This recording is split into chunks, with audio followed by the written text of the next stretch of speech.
வணக்கம் நண்பர்களே, welcome back our channel village life style. இன்றைக்கி நம்ம கார்த்திகை தீபத்துக்கு யூஸ்ஃபுல்லான டிப்ஸ் பார்க்கலாம். இந்த அகல் விளக்கை நான் முதல் நாள் நைட்டே ஊற வச்சு நல்லா வாஷ் பண்ணி எடுத்துக்கிட்டேன்.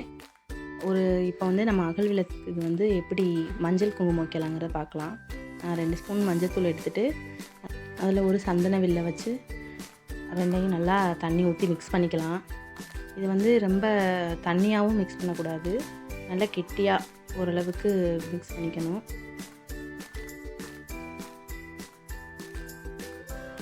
நம்ம மிக்ஸ் பண்ணி எடுத்துட்டோம். இந்த அளவுக்கு மிக்ஸ் பண்ணி எடுத்துக்கோங்க.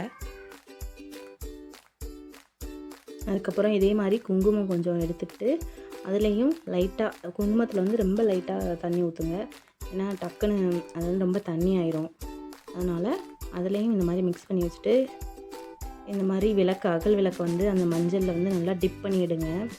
டிப் பண்ணி எடுத்திங்கன்னா எல்லா பக்கமும் மஞ்சள் ஈவனாக ஒட்டிடும். அதுக்கப்புறம் இந்த குங்குமத்தை பட்ஸ் யூஸ் பண்ணி இயர்பட்ஸ் யூஸ் பண்ணி இந்த மாதிரி நமக்கு தேவையான இடத்துல வச்சுக்கலாம்.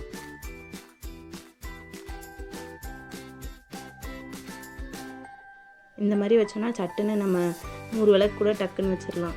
மஞ்சள் குங்குமம்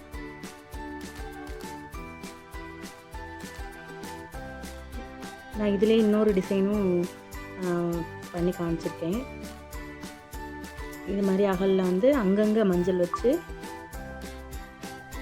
அதுக்கப்புறம் குங்குமம் வச்சுக்கலாம். 2 பட்ஸ் யூஸ் பண்ணி, மஞ்சளுக்கு ஒரு பட்ஸு, குங்குமத்துக்கு ஒரு பட்ஸு.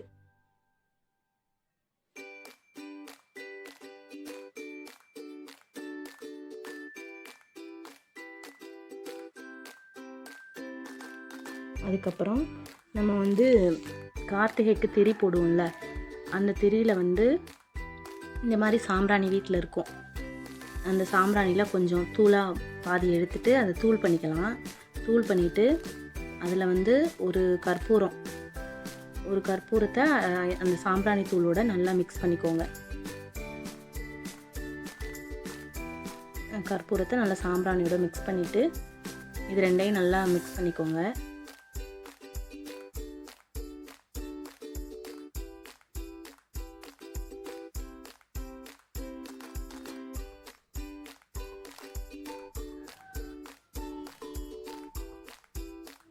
இந்த மாதிரி பஞ்சு எடுத்துக்கலாம். இந்த மாதிரி பஞ்சில் அந்த நம்ம மிக்ஸ் பண்ணி வச்சோம் இல்லையா, அந்த பொடியை நடுவில் வச்சு அகல் விளக்கு தேவையான திரியை நம்ம தயாரிக்க போகிறோம். இந்த தூள் வைக்கிறனால நல்லா விளக்கு உங்களுக்கு தீபம் எரிய நல்ல ஒரு மைல்டான ப்ளசண்ட்டான ஸ்மெல் வரும். அது நல்லா இருக்கும். இந்த மாதிரி திரியை மேலே கூம்பாக வச்சுக்கணும். அதுக்கப்புறம் அகல் விளக்கு எடுத்துகிட்டு அதில் எண்ணெய் ஊற்றிட்டு இந்த திரியை போட்டு நம்ம விளக்கேற்றிக்கலாம்.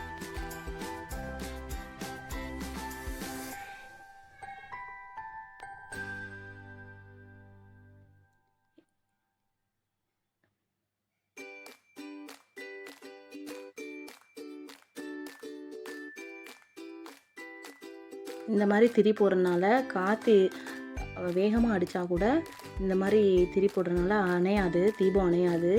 நான் உங்களுக்காக ஃபேன் போட்டு காமிச்சேன்.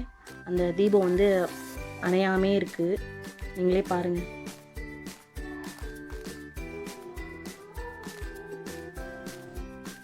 எவ்வளோக்கு தீபம் அணையாமல் நல்லா நின்று எரியும்.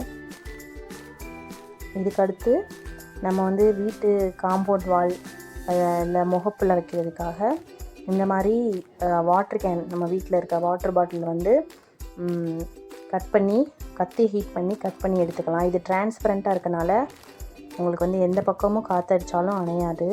டிரான்ஸ்பரண்ட்டாக இருக்கனால விளக்கு எரியறதும் நல்லா விசிபிளாக தெரியும். இந்த டிப்ஸ் ரொம்ப யூஸ்ஃபுல்லாக இருக்கும். நீங்கள் வேணால் ட்ரை பண்ணி பாருங்கள்.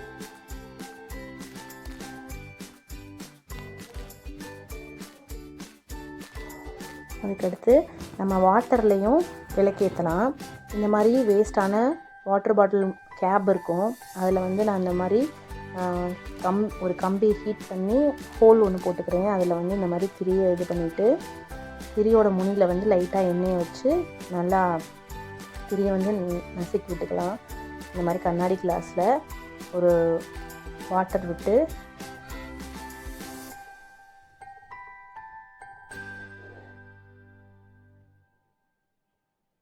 அதில் கொஞ்சம் பூவெலாம் சும்மா டெக்கரேஷனுக்காக நான் வச்சேன். அதுக்கப்புறம் அதில் வந்து ஒரு 2 ஸ்பூன் கிட்ட ஆயில் விட்டுக்கலாம்.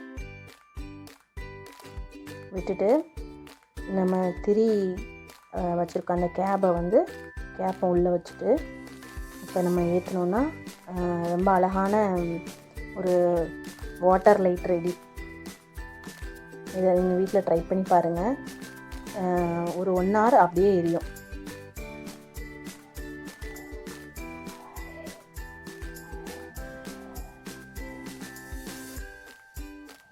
இன்றைக்கி பார்த்த டிப்ஸ் பிடிச்சிருந்தா என் சேனலை சப்ஸ்கிரைப் பண்ணுங்கள், லைக் பண்ணுங்கள், கமெண்ட் பண்ணுங்கள். இன்னொரு வீடியோவில் பார்க்கலாம்.